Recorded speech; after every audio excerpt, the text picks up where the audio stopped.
Hi guys and gals, Happy New Year. This is RacerXOnline.com. I'm Kris Keefer. You're looking at a 2024 Honda CRF450R Works Edition. So I would love to sit here and talk to you guys about all the changes Honda did for their Works Edition in 2024, but can't really do that. Only thing that you guys might see that's changed, ILY power, I-L-Y power, is not there on the side panels. That is the battery company.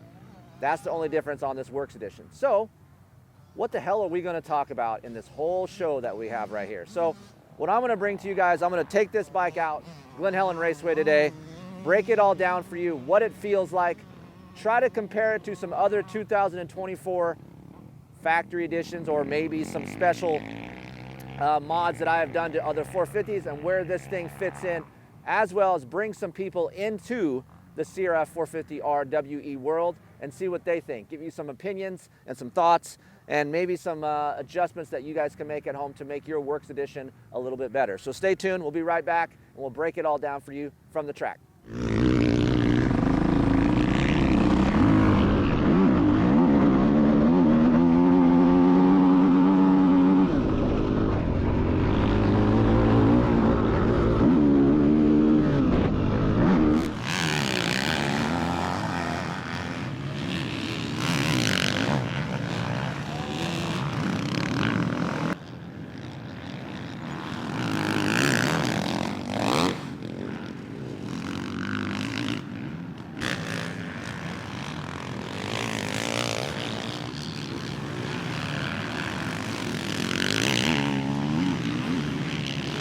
All right guys, wraps it up here for the 2024 CRF 450RWE. So really quick, I tried to get some other guys to ride it. We were busy today, so I was the only one that ride this bike today to test it. But again, no changes from the 2023 version. So if you're wondering what are we getting on the Works Edition versus the regular R version. So I don't want to tell you it's a port and polish, even though that's what it says. We'll just say it's a polished head. A Yoshimura full titanium system, which is really nice, RS12. It's going to be really hard to find another muffler system that is as quality made as a Yoshimura system. Really nice details, nice welds, beautiful looking muffler system. We're going to talk about what it does to this bike as a whole. We got Renthal Kevlar grips, and of course we got different DID LTX rims and coatings on the Showa fork tube, as well as the shock shaft. So a lot of differences within this RWE, but the meat of this is going to be that polished head and the muffler system and the coatings. That's where I think this extra cost comes from. Now, is it worth it? What's it feel like? So for me, if you're comparing the R to the WE, you can go back to the 23 video, you know, just repeat what we say there. But to give a little refresher course here today at Glen Helen, it's a longer, more linear power. It doesn't spool up as quick as the R model. The R model is really exciting, although it has gotten better over the years as far as being long and linear. Early models like the 2020 and 21, man, very snappy, lots of herky-jerky on-off feeling coming through the corners. Very difficult to ride, although fun and exciting, just hard to ride when you're trying to be smooth. Now we evolved into 2024. The R has gotten a little bit better, but still has a little bit more of an on-off feel than the WE. The WE is just long and linear power. Like, it is very electric feeling. I had the chance to ride Jet Lawrence's race bike last year at Washougal, and this character is very similar to Jet's factory bike. It has that linear, long feel. Unlike Chase's bike was really exciting, it spooled up quicker. This is more Jet-esque, if I could say that.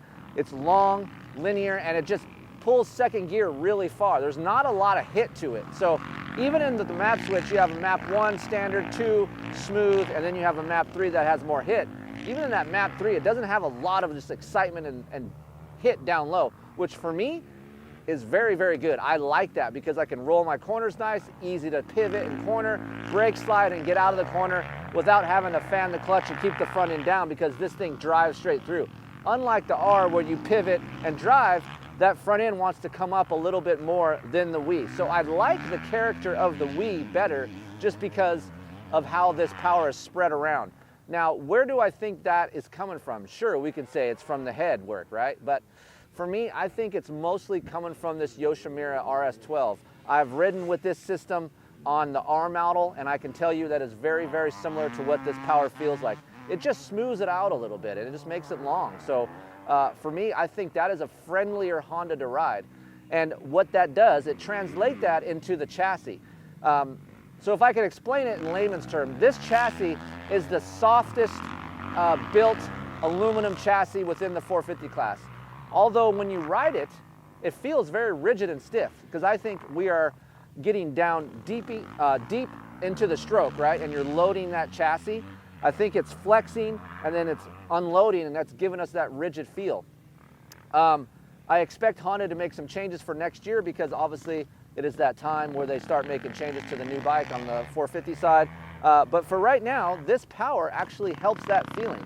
So without having that spool up, that really quick feeling, and making it longer, it calms down the chassis rigidity feel out on the track for me. So I like that. A couple quick tips for you guys: if you have an R or a WE, you can just drop your fork flush, even if you're living back east in a soft, rutty area. It still corners very good no matter what fork height you put it at. If it's at 5 or flush, I still feel like it corners just as good, but you don't get that oversteer that you get if you're at 5 millimeters, at least for Glen Helen. So if you guys out there are getting a little bit of a twitchy feel, sometimes you could see that in this video, I'm sure.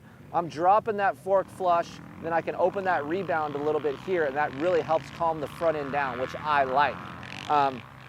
Out back, some of the harshness that I feel is the seat foam, how it's rounded on the edges. I feel like I'm on the edge and near the subframe, so that is not very appealing to me. But to me, I feel like this valving, and it is different from the R model. The WE, they had to do different valving within this Works Edition because of the coatings within the tube. So I like the action of the WE better than the R, and for me, it's a little less harsh feeling. So overall, you're getting a little bit more power, but it's broader. You're getting a little bit of a smoother action suspension, and for me, a little bit less of a rigid feel out on the track with the Works Edition. A couple things that I don't like, the clutch, it's a little on-off feeling for me. I'm not a huge fan of this clutch on this bike. Very hard to engage, and it's weird when you go to put it in gear to take off, it engages really close to the handlebar, so you almost, sometimes you stall it on accident. So you gotta get used to that. A little bit on-off feeling for me. And of course, I'm not a huge fan of the Renthal Kevlar grips. They feel fat, so if you have larger hands, the Renthal Kevlar grips are pretty good. But for me, I'm a size large. I like a little bit smaller grip, so I would throw some Renthal half waffle softs on and live your life happy.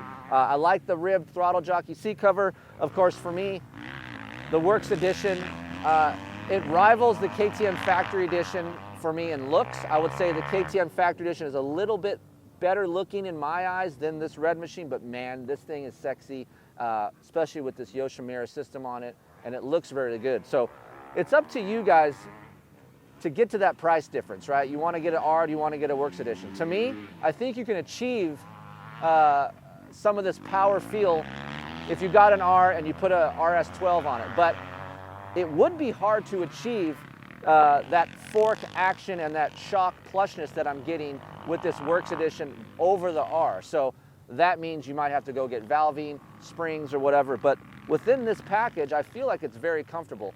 I will say this, it's not that rough today at Glen Helen. It does have some high-speed chop, but compared to normal conditions here, it's not that rough. You guys out east or anywhere soft conditions, that's where the Honda shines. This is where I really like the Honda the most. It's when it's very soft and ruddy, especially with this long and linear power. I think it's very easy to ride. When the track goes to crap a little bit and it gets square edge and hard pack, this is not the Honda Works Edition or the R's strong suit.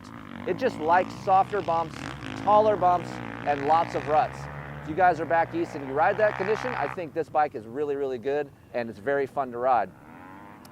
One note too that I want to add compared to the R is I feel less vibration within my feet and the handlebars on the Works Edition than I do the R.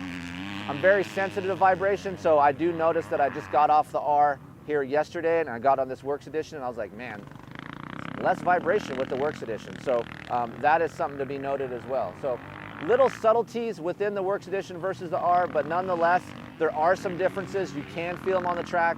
It's just a matter if you guys want to spend that extra $3,000 or so that this bike achieves with the Works Edition badge. So that's up to you guys out there. If you have any questions about this bike, Kris at KeeferInkTesting.com. Happy to help you guys, throw out some truths for you guys if you need it.